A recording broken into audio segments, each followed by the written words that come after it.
के चार लैकक महतारी जी। निकले हे टाप जीन पहिन के चार लैकक महतारी जी। शहर के टोरी अपन फैशन माँ, शहर के टोरी अपन फैशन माँ, भुला के दुनियादारी जी।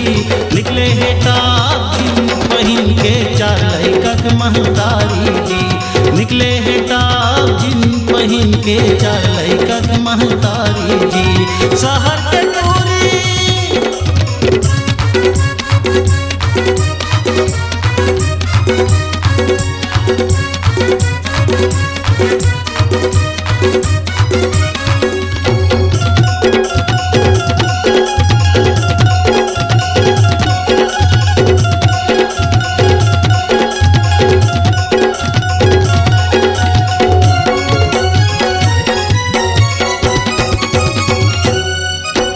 बड़े छोटे के कहना नहीं माना है, करते ये मन मानी जी, करते ये मन मानी जी।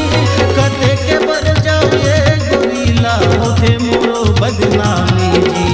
कते के बर जाओ ये गोरीला होते मोरे बदनामी जी।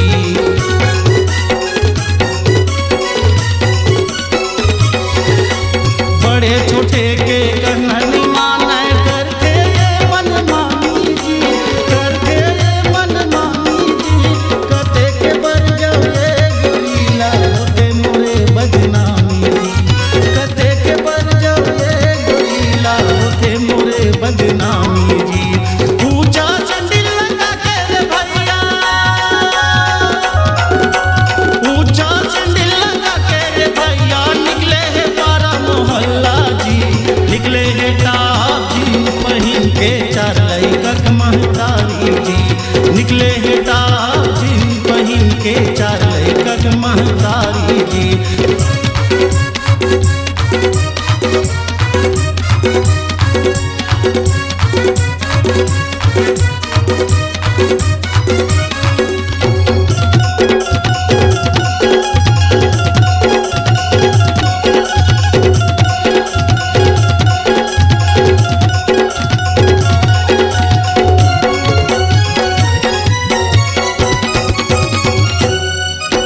जब लाए बिहार के संगी अपन गाँव के कुरिया गा, अपन गाँव के कुरिया गा।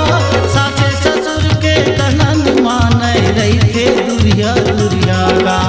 सासे ससुर के कहनन माने रही थे दुरिया दुरिया गा।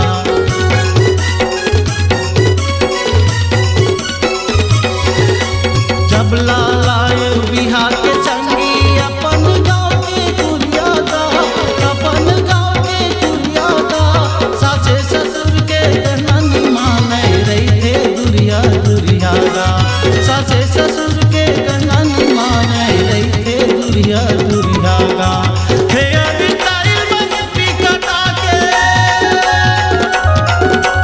हेयर स्टाइल महफी कटा के बन गए करीना जी। निकले हे टाप जीन पहिन के चार लैकक महतारी जी। निकले हे टाप जीन पहिन के चार लैकक महतारी जी। शहर के टोरी अपन फैशन माँ, शहर के टोरी अपन फैशन माँ, भुला के दुनियादारी जी। निकले हे टाप जीन पहिन के चार लैकक महतारी